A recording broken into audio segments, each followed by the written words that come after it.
Good morning students, welcome to R-Cube channel. நாம இந்த வீடியோல என்ன படிக்க போறோம்னா how to calculate differentiation of implicit functions படிக்க போறோம். ஆல்ரெடி நம்ம 4 functions படிச்சாச்சு. Algebraic function, exponential function, logarithmic function and trigonometric functions explain பண்ணிருக்கேன். உங்களுக்கு டவுட்ஸ் ஏதாவது இருந்தா old videosல போய்ட்டு descriptionல link open பண்ணி பார்த்து படிச்சிடுங்க. அது இல்லாம addition rule, product rule and quotient ruleம் explain பண்ணிருக்கேன். அதையும் தெரிஞ்சுக்கோங்க. list of formulaஸும் explain பண்ணிருக்கேன். அதையும் மனப்பாடம் பண்ணிடுங்க. அப்பதான் உங்களுக்கு ஈஸியா இருக்கும். வாங்க நம்ம இந்த வீடியோக்குள்ள போகலாம். If y is given as the function of x, then we know how to find derivatives. அதாவது நம்ம முன்னாடி படிச்சிருக்க எக்ஸாம்பிள்ஸ்ல எல்லாமே y னுடைய எக்ஸ்பான்ஷன் கொடுத்திருப்பாங்க in terms of x ல கொடுத்திருப்பாங்க. அந்த x னுடைய ஃபங்க்ஷன் என்ன வேணாலும் இருக்கலாம், அல்ஜிப்ரிக்கா இருக்கலாம், எக்ஸ்போனென்ஷியல், லாகர்தமிக் அல்லது ட்ரிகனாமெட்ரிக்கா இருக்கலாம். புரியுதுங்களா? அந்த மாதிரி கொடுத்திருந்தாங்களா நம்ம ஓல்ட் வீடியோஸ்ல எப்படி டிஃபரன்ஷியேஷன் பண்ணிருக்கோமோ அதே மாதிரி டிஃபரன்ஷியேஷன் பண்ணி நம்ம சொல்யூஷன் கொண்டு வரலாம். இப்போ implicit functionsல எப்படி implicit function தான் क्वेश्चनல கொடுத்திருக்காங்கன்றதை எப்படி நம்ம ஐடென்டிஃபை பண்றது அத தான் நம்ம இப்ப பார்க்க போறோம். In some cases y is not given as the function of x. அதாவது சில கேसेसல வந்து y னுடைய எக்ஸ்பான்ஷன் கொடுத்திருக்க மாட்டாங்க क्वेश्चनல. ஓகேங்களா? In such cases we differentiate the given function term by term with respect to x. அந்த மாதிரி y கொடுத்தில்லனா நம்ம என்ன பண்ணோம்னா அந்த y term differentiation பண்ணனும் with respect to x னால then solve the resulting equation for dy by dx. அதுக்கு அப்புறம் என்ன பண்ணனும்னா y ன்ற ஃபங்க்ஷன் நமக்கு என்ன ஃபங்க்ஷன்னே தெரியாதுன்ற காரணத்தினால dy by dx ன்ற ஒரு டேர்மை அதுக்குள்ள நம்ம சப்ஸ்டிட்யூட் பண்ணனும். ஓகேங்களா? இப்போ டிஃபரன்ஸ் புரிஞ்சிருக்கும்னு நினைக்கிறேன். அதாவது ஆர்டினரி ஃபங்க்ஷன்னா y னுடைய எக்ஸ்பான்ஷன் கொடுத்திருப்பாங்க. மேபி அந்த ஃபங்க்ஷன் வந்து algebraic, logarithmic, exponential or trigonometric ஃபங்க்ஷன்ஸா இருக்கலாம். In case y னுடைய எக்ஸ்பான்ஷன் கொடுக்காம क्वेश्चन கொடுத்திருந்தாங்கன்னா அந்த ஈக்குவேஷன் அதாவது அந்த क्वेश्चन என்ன ஃபங்க்ஷன் எடுத்துக்கணும்னா implicit function நம்ம எடுத்துக்கணும். ஓகேங்களா? இப்போ implicit function வந்ததுன்னா நம்ம எப்படி டிஃபரன்ஷியேஷன் பண்ணலாம்ன்றதை நம்ம ஃபர்ஸ்ட் எக்ஸாம்பிள்ல எக்ஸ்பிளைன் பண்ணியிருக்கேன். வாங்க நம்ம ஃபர்ஸ்ட் எக்ஸாம்பிள் படிக்கலாம். Find dy by dx from x squared plus y squared equivalent to a squared. இப்போ உங்களுக்கு அலியே ஐடென்டிஃபை பண்ண முடியும். ஏனா x squared ஏற்கனவே நமக்கு தெரியும். இது ஒரு algebraic function and y squared இங்க டிஃபரன்ஷியேஷன் பண்ண சொல்லியிருக்காங்க. ஏனா find dy by dx கண்டுபிடிக்க சொல்லியிருக்காங்க. பட் y னுடைய எக்ஸ்பான்ஷன் அதாவது y னுடைய ஃபங்க்ஷன் என்னன்னு அவங்க எக்ஸ்பிளைன் பண்ணல. இல்லையா? அப்ப இது கண்டிப்பா என்ன ஃபங்க்ஷன்? implicit function தான். ஓகேங்களா? வாங்க நம்ம இப்போ இதுக்கான சொல்யூஷன் எப்படி போடலாம்ன்றதை பார்க்கலாம். சொல்யூஷன்ல given question எடுத்து அப்படியே எடுத்து எழுதிக்கோங்க.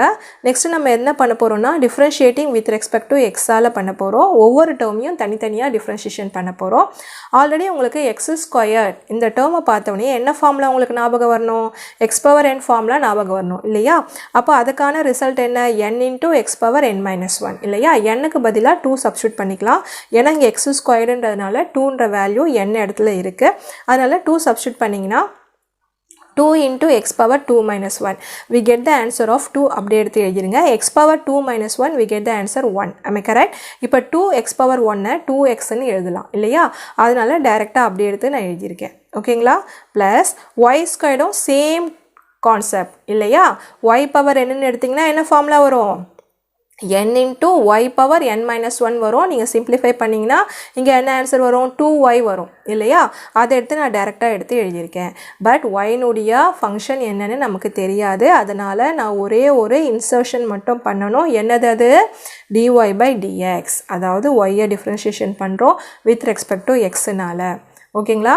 which is equivalent to constant term. If you differentiate the constant term, the value will be the 0. இது நமக்கு ஆல்ரெடி தெரியும் இல்லையா? அதை எடுத்து நம்ம சப்ஸ்டிட்யூட் பண்ணிரணும்.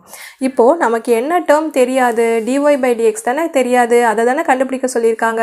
அதனால நம்ம என்ன பண்ணணும்னா லெஃப்ட் ஹேண்ட் சைடில் dy by dx டேர்மை மட்டும் அப்படியே வச்சிருக்கணும். அதாவது 2y dy by dx அப்படியே வச்சிருக்கணும். which is equivalent to left hand சைடில் இருக்க 2x ரைட் ஹேண்ட் சைடுக்கு கொண்டு போகணும்.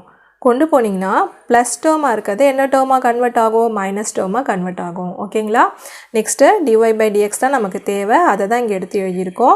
which is equivalent to -2x அப்படி எடுத்து எழுதிருங்க. இங்கே மல்டிப்ளிகேஷனில் இருக்க வேல்யூ அதாவது LHSல மல்டிப்ளிகேஷனில் இருக்க வேல்யூ RHS போச்சுன்னா என்னவா மாறும்னா டிவிஷனாக மாறும். ஓகேங்களா? அப்போ இந்த 2y ஆப்போசிட்டில் போச்சுன்னா என்ன ஆகும்? டினாமினேட்டருக்கு போகும்.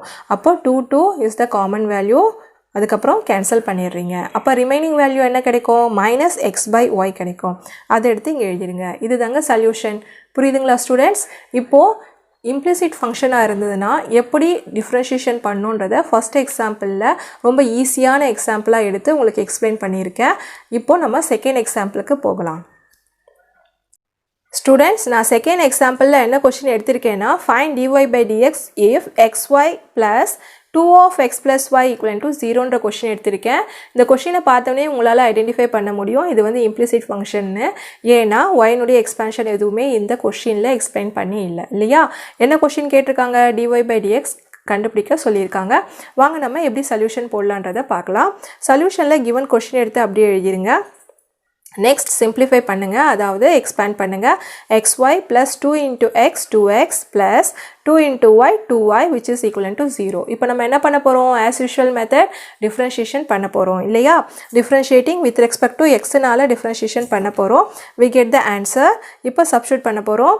இங்கே பார்த்தீங்கன்னா எக்ஸ்ன்றது ஒரு ஃபங்க்ஷன், ஒய்ன்றது ஒரு ஃபங்க்ஷன். ரெண்டு ஃபங்க்ஷனுக்கும் நடுவில் இங்கே ப்ராடக்ட் இருக்குது. அப்போ நம்ம என்ன ரூல் யூஸ் பண்ணணும்? ப்ராடக்ட் ரூல் யூஸ் பண்ணணும். am I correct? அப்போ நம்ம u consider u as constant and differentiate v plus consider v as constant and differentiate u. இது நமக்கு ஆல்ரெடி இந்த எக்ஸ்பேன்ஷன் தெரியும். uவை என்னவா எடுத்துக்கணும்? x-ஆ எடுத்துக்கணும். அண்ட் v-ஐ வந்து என்னவா எடுத்துக்கணும்? y-ஆ எடுத்துக்கணும். சப்ஸ்டியூட் பண்ணிடலாங்களா?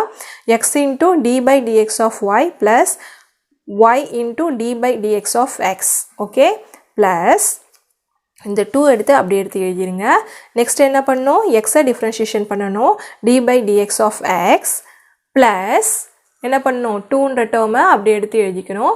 எழுதிட்டு எதை டிஃப்ரென்ஷியேஷன் பண்ண போகிறீங்க? ஒய்யை டிஃப்ரென்ஷியேஷன் பண்ண போகிறீங்க. therefore d/dx of y எழுதியாச்சுங்களா? which is equivalent to 0. Next நம்ம என்ன பண்ண போகிறோம்? டிஃப்ரென்ஷியேஷன் பண்ண போகிறோம். இப்போ டேர்ம்ஸ் எடுத்து அப்படியே எழுதிக்கலாம். எக்ஸ்ன்ற டேர்ம் அப்படியே இருக்குது, அப்படியே எடுத்து எழுதிருங்க. தென் dy/dx அப்படியே எடுத்து எழுதியிருக்கோம். ப்ளஸ் ஒய்ன்ற டேர்ம் அப்படியே எடுத்து எழுதியிருக்கோம். dx/dx அப்படியே எடுத்து எழுதியிருக்கோம் இல்லையா?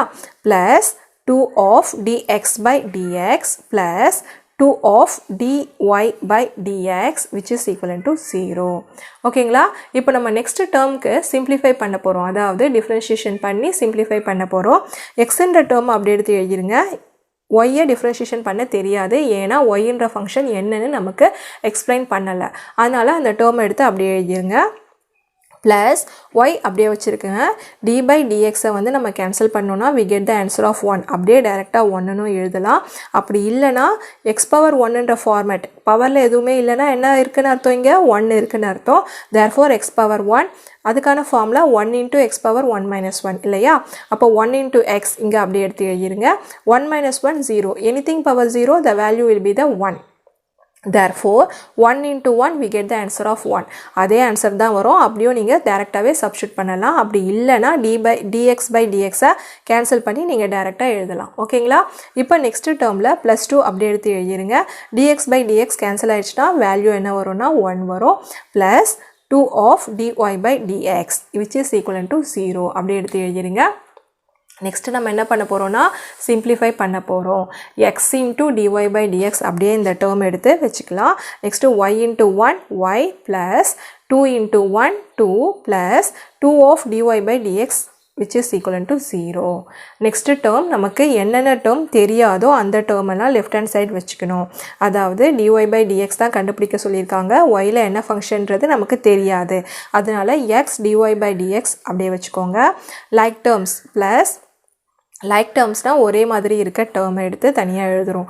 2 of dy/dx which is equivalent to ஒய்ன்ற term opposite side right hand சைடில் போச்சுன்னா, அதாவது ஆர்ஹெச்எஸ்க்கு போச்சுன்னா -y கன்வெர்ட் ஆகும்.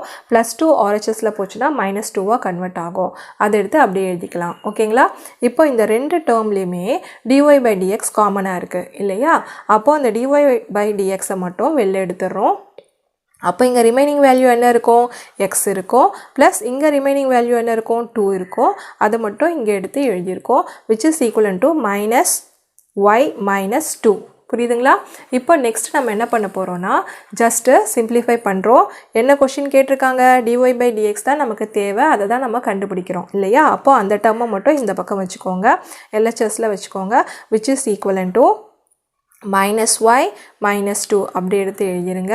தென் இங்கே மல்டிப்ளிகேஷனில் இருக்க வேல்யூ ரைட் ஹேண்ட் சைட் போச்சுன்னா என்ன வேல்யூவாக கன்வெர்ட் ஆகும்னு ஆல்ரெடி எக்ஸ்பிளைன் பண்ணியிருக்கேன், டிவைட் ஆகும்னு எக்ஸ்பிளைன் பண்ணியிருக்கேன் இல்லையா? அப்போ x + 2 எடுத்து டினாமினேட்டரில் எழுதிருங்க. This is the answer for the second example. இந்த செகண்ட் எக்ஸாம்பிள்ஸ்லேருந்து உங்களுக்கு ஈஸியாக எப்படி implicit ஃபங்க்ஷன்றதை ஐடென்டிஃபை பண்ணலான்றது உங்களுக்கு புரிஞ்சிருக்கும். சம்ஸை திருப்பி போட்டு பாருங்கள். போட்டு பார்த்ததுக்கு அப்புறமா டெஸ்ட் எழுதி பாருங்கள். டெஸ்ட் எழுதிட்டு உங்களால் ஃபார்முலாஸை ஞாபகத்தில் வச்சுக்க முடியுதா அண்ட் சப்ஸ்டியூட் பண்ண முடியுதான்னு நீங்களே உங்களை செல்ஃப் எக்ஸாமின் பண்ணிக்கோங்க. அப்போ தான் உங்களுக்கு எக்ஸாமில் ஈஸியாக நீங்கள் சால்வ் பண்ணி ஆன்சரை கொண்டு வந்து ஈஸியாக மார்க்கை ஸ்கோர் பண்ண முடியும். ஓகேவா ஸ்டூடெண்ட்ஸ்? நம்ம நெக்ஸ்ட்டு வீடியோவில் சந்திக்கலாம்.